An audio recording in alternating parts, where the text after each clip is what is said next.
আমি ইতালিতে শাড়ি পরে রাস্তা দিয়ে হাঁটছি, কেউ কিন্তু আমার দিকে উঠে নাড়ি তাকাচ্ছে না, কারণ এই পোশাকটা কিন্তু তাদের পরিচিত পোশাকও না।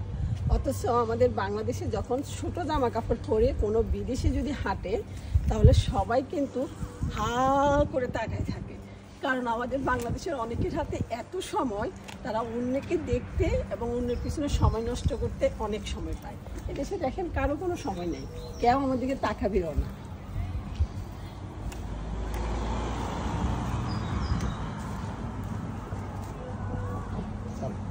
ভোট দিতে যাচ্ছি আজকে। এখানে আমাদের প্রবাসীদের ভাগ্য পরিবর্তন হবে। এখানে বিভিন্ন বিষয়ের উপরে ভোটের সি নো হবে, যে আমাদের কাজের নিয়মগুলা, তারপরে আমাদের সিটিজেন পাওয়ার যে 10 বছর 5 বছর বিভিন্ন বিষয়ের উপরে, 5টা বিষয়ের উপরে। তা আপনাদেরকে দেখাবো যে এখানে ভোট কেন্দ্র কি সুন্দর, মানে শান্ত পরিবেশ। আপনাদেরকে আমি সামনে দেখাবো, কোনো মাইকিং নেই, কোনো কিছু নেই, নীরবে যাবে। আর এখানে ভোটগুলো হয় বন্ধের দিনে, যেমন আজকে ছুটির দিন, আজকে ভোট হবে আজকে সকাল 8টা থেকে রাতের 11টা পর্যন্ত, এবং কি আগামীকালকে সকাল 1টা পর্যন্ত নাকি 3টা পর্যন্ত ভোট হবে। ভোট দিতে আসলাম, কি সুন্দর পরিবেশ। এই যে কোথায় আসছেন? আসছেন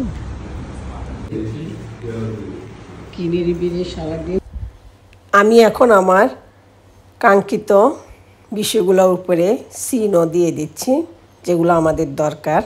তবে প্রবাসীদের জন্য যেগুলো বিশেষ দরকার আমি সেগুলাতে সি দিচ্ছি, কারণ আমাদের অনেক প্রবাসীরা আছে এখনও পাসপোর্ট পায় নাই, যেন ওনারা তাড়াতাড়ি 5 বছরে পাসপোর্টের নিয়মটা হয়ে যায়, তাহলে অনেক সুবিধা হবে। যাই হোক, আমার ভোটের দেওয়া শেষ, এখন আমি বেরিয়ে গেলাম। এই যে দেখেন, এদেশে কী সুন্দর মুরব্বীরাও ভোট দিতে চলে আসে, মানে ভালো করে হাঁটতে পারে না, তারপরে কিন্তু ভোট দিবে। তাই ওনাদেরকে দেখে আমার আবার ঘরে বসে থাকতে ইচ্ছে করছে না। হয়তো বা আমার একটা ভোট অনেক উপকারে আসতে পারে অনেক প্রবাসী বাংলাদেশি ভাইদের। তাই চলে আসলাম এই গরমের মধ্যে। আর শাড়ি পরে আসার কারণ হলো, অনেক ইচ্ছে হলো যে শাড়ি পরে যাই, আর আমার হাজব্যান্ড পরলো পাঞ্জাবি। আমাদের দেশের পোশাকগুলো সবার পরিচিত হোক, কারণ আমরা এইসব দেশে যদি মন মতন চলতে না পারি, তাহলে আমাদের ভালো লাগবে না। অনেকে আছে আমাদের দেশের পোশাক পরে বাইরে বের হতে লজ্জা পায়, ভাবে যে অন্যরা কি বলবে, অন্যরা যাই বলুক, আর এইসব দেশে অন্যরা কিছু বলেও না। এটা হলো আমাদের অনেকের একটু ধারণা, কারণ কেউ কারোর দিকে তাকায় না, আমি প্রথমে বললাম। তাই আমি একদম দেখেন ভোট কেন্দ্রে চলে আসছি। তবে অনেকে অবাক হবেন, এখানে লোকজন এত কম কেন? কারণ এখানে ভোট দিতে আসছে আজকে সকাল 8টা থেকে রাতের 11টা পর্যন্ত এখানে ভোট দেওয়া হবে। আর এই যে দেখেন, এখানে খুব সুন্দর করে নাম্বার দেওয়া আছে, আমাদের কার্ডের মধ্যে দেওয়া আছে যে আমরা কত নাম্বার, এই কত তালাতে কত নাম্বার রুমে যাব। তাই ওই হিসাবে আমরা চলে যাই, যে গিয়ে আমরা আমাদের ভোট দিয়ে চলে আসি। আলহামদুলিল্লাহ, ইতালিতে আমার এইবারেও 4বার ভোট দেওয়া হচ্ছে, কিন্তু আমি বাংলাদেশেও এতবার ভোট দিই নাই, বাংলাদেশে মাত্র 1বার ভোট দিলাম।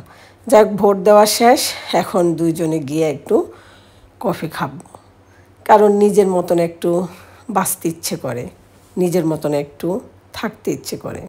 মনে রাখবেন, সুখে থাকার জন্য বয়সটা হলো মাত্র আমাদের একটা সংখ্যা, মানে আমাদের 1টা বছর গেলে আমাদের গুনতে হবে যে আমাদের জীবন থেকে 1টা বছর চলে গেছে।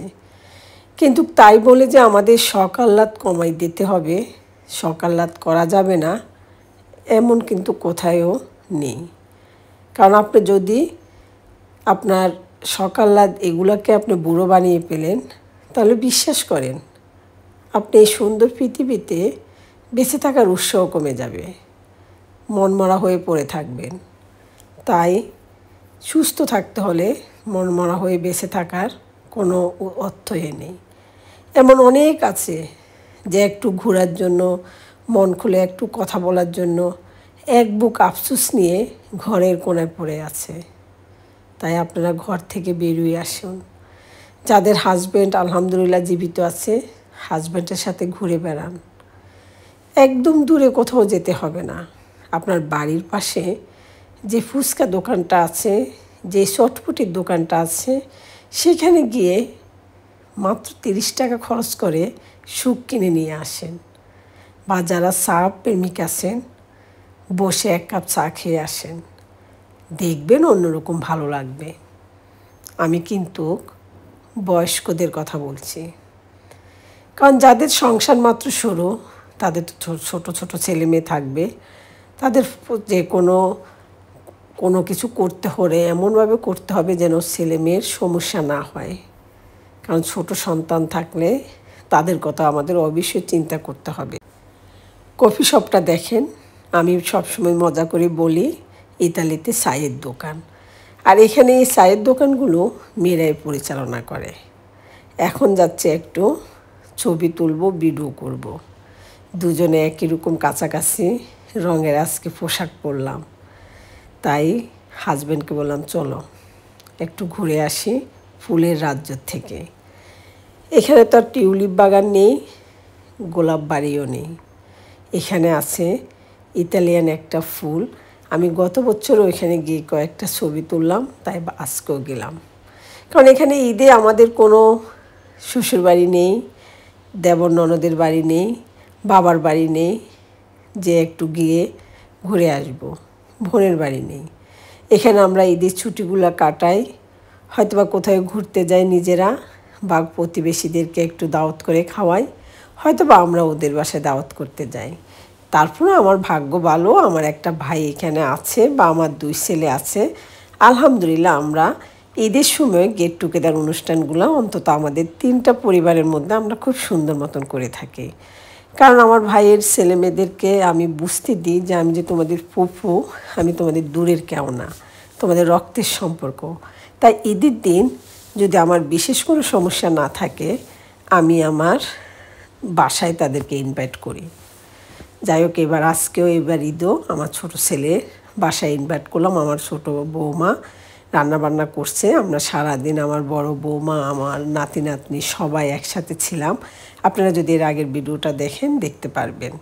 আরেকটা কথা স্বীকার না করলে নয়, আপনারা যারা কন্টেন্ট ক্রিয়েটর করবেন বা যারা ফেসবুকে পেজ আছে বা ইউটিউব আছে, আপনি যখন কন্টেন্ট ক্রিয়েটর হবেন আপনার সবচেয়ে যে গুণটা থাকতে হবে সেটা হলো আপনার কিন্তু লজ্জা পেলে হবে না। এই যে আমি এখন এখানে ফুল গাছগুলো দেখে ভিডিও করছি, আমাকে কিন্তু ওই বিল্ডিংয়ের এটা হচ্ছে একটা অফিস আমাদের পৌরসভা, আমাকে বলছেন 2-3 জনে উঁকি মারি দেখতেছি। কারণ লজ্জা পেলে হবে না, কারণ দেখা গেছে আমি হঠাৎ সুন্দর একটা জিনিস দেখছি রাস্তার পাশে, আমার কিন্তু সেটা ভিডিও করতে হবে। তাই যারা ইউটিউবিং করবেন বা ব্লগিং করবেন, সবার আগে আপনার মাথায় রাখতে হবে যে আমি লজ্জা পেলে হবে না, ঠিক আছে? আজকে পুরো বিকেলটা আমাদের বুড়া বুড়ির খুব সুন্দর কাটলো। একদম নিজের মতন করে একটু ঘুরলাম, বিকেলে নাস্তা করলাম, ভোট দিলাম, এখন বাড়ি ফিরে যাচ্ছি। কারণ সামারের দিনটা অনেক বড় থাকে, তাই অনেকক্ষণ ঘোরাঘুরি করা যায়। কারণ মাগরিবের নামাজ হলো সন্ধ্যা 9:30টায়, তাই অনেক হাতে সময় পাই। ইনশাল্লাহ সামনে কোনো ভিডিওর অপেক্ষায় থাকবেন, অবশ্যই আমি শেয়ার করব। আর আজকে ভোট কেন্দ্রটা কেমন লাগলো অবশ্যই লিখবেন, আর আমাদের ঘোরাঘুরিটা কেমন লাগলো তাও অবশ্যই লিখবেন। আর আমি এইসব ভিডিওগুলো শেয়ার করার কারণ হলো আমি চাই আমার বয়সে আপনারা যারা আছেন অবশ্যই নিজেকে পরিপাটি করে রাখবেন, দেখবেন আপনি অনেক সুস্থ আছেন। কারণ আমার বাংলাদেশে আমি দেখি আমার বয়সে অনেকে অনেক রকম সমস্যায় ভোগে, মানে রোগ যতটা না তার থেকে অসুস্থতা বেশি। এটার অর্থ হলো সবসময় দেখবেন আমাদের মনের ডায়েট করতে হবে, আমাদের মনটাকে সতেজ রাখতে হবে। আমরা অনেকে শরীরের স্বাস্থ্য কমানোর জন্য ডায়েট করি, কিন্তু আমাদের মনটাকে ভালো রাখার জন্য আমাদের সুন্দর সুন্দর পোশাক পরতে হবে, আমরা সুন্দর জিনিস দেখতে হবে, আমরা খারাপ জিনিস দেখলে সেটার থেকে দূরে সরে আসতে হবে, আমাদের বাসার পরিবেশটা সুন্দর রাখতে হবে। তখন আমরা নিজেরাও সুস্থ থাকতে পারবো। অনেকে আছে যখন একটু বয়স হয়ে যায় মনটাকে মোটেও মূল্যায়ন করে না, শুধু সন্তান আর সংসার নিয়ে ব্যস্ত থাকে। দেখেন আমাদের নামাজ তো অবশ্যই পড়তে হবে প্রথমে, কিন্তু নামাজ পড়ার পরে আমাদের ইবাদত করার পরে নিজেকে সুস্থ রাখার জন্য নিজেকে একটু সময় দিবেন, নিজেকে ভালোবাসবেন। আজকে এখানে বিদায় নিলাম, সবাই ভালো থাকবেন। ওই যে বলছি সময় পেলে একটু বাইরে ঘুরে আসবেন। ওকে, আল্লাহ হাফেজ, আসসালামু আলাইকুম।